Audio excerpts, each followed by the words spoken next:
कहा जाता है कि ब्राह्मण, अग्निहोत्र, गौ, द्वादशी तिथि, तुलसी, वसंत ऋतु और भगवान पुरुषोत्तम, इन सब में बुद्धिमान लोग वस्तुतः कोई अंतर नहीं समझे, ये एक ही है। क्या क्या कहा जाता है?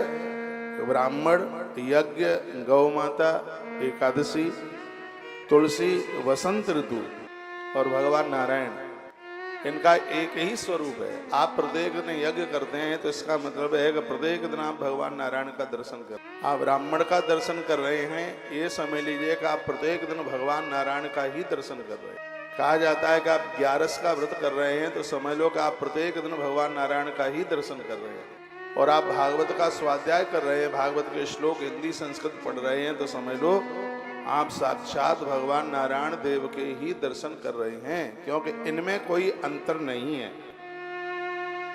आगे कहा, आजन्म मात्रमपि येन सठेन किंचि चित्तम विदाय सुख शास्त्र कथान पीता चांडाल वच्च खरवदवत तेन नीतम मिथ्या स्वजन्म जननी जन दुख भाजा।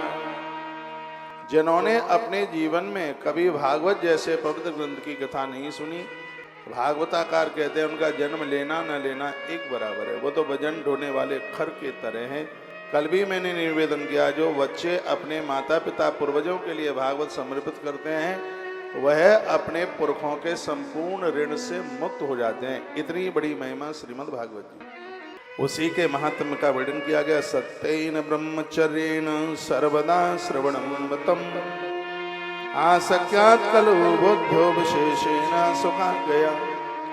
भगवान सुखदेव की आज्ञा है कि कथा सुनने वाले लोग ब्रह्मचर्य व्रत का पालन करते हुए और सत्य भाषण करते हुए, भोर में जल्दी जाकर के स्नान करते हुए, भगवान के ऊपर तुलसी पत्र, अपने गोपाल जी को शंख से स्नान करा के फिर इस कथा को सुनते हैं तो कलयुग में एक कथा एक वरदान बन जाती है।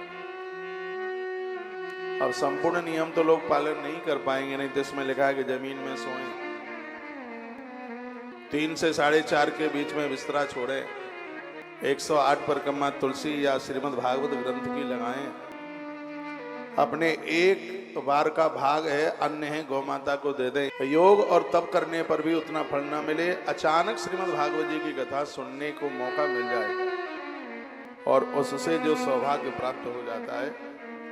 बड़े अद्भुत महात्म्य का वर्णन किया गया। कहा गया किसी व्यक्ति ने अपराध किए हों और भागवत ने उसका उद्धार कर दिया हो, क्या कोई प्रमाण है आपके पास? है ना। ये मानवा पाप कृतस्तु सर्वदा सदा दुराचार रता विमार्गगा क्रोधाग्निदग्धा कुटिलाशकामिना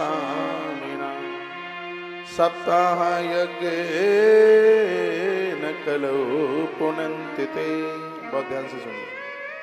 जिस व्यक्ति ने धरती के संपूर्ण अपराध कर लिए और ऐसे ही एक व्यक्ति की कथा का वर्णन किया, सत्येन हीना पितृमात्र दूषका, जिसके पास सत्य नहीं है, जिसने माता पिता का बहुत भारी अपमान किया, और भागवत जी की कथा ने ऐसे आताताई का भी कल्याण कर दिया, उद्धार कर दिया। कौन है वो?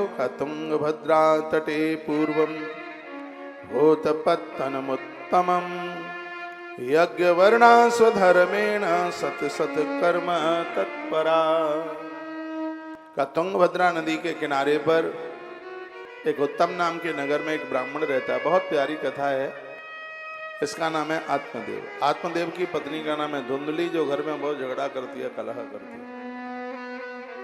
दुनिया में 2 तरह की स्त्रियां चल करके आती है, एक धुंधली बन के आती है और एक माता देवकी बन के आती है।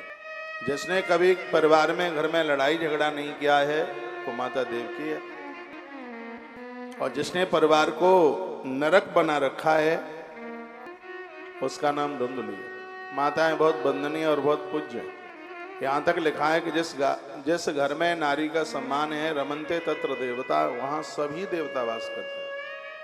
लेकिन जिस घर में स्त्रियां झगड़ा करती हैं वहाँ की स्त्री समाप्त हो जाती है। पति कितनी भी मेहनत करे पैसा नहीं टिकेगा, काम छूट जाएगा, आवक बंद हो जाएगी। इसलिए मैंने बहुत बार निवेदन किया है कि नारी को चाहिए घर को स्वर्ग बना करके रखे।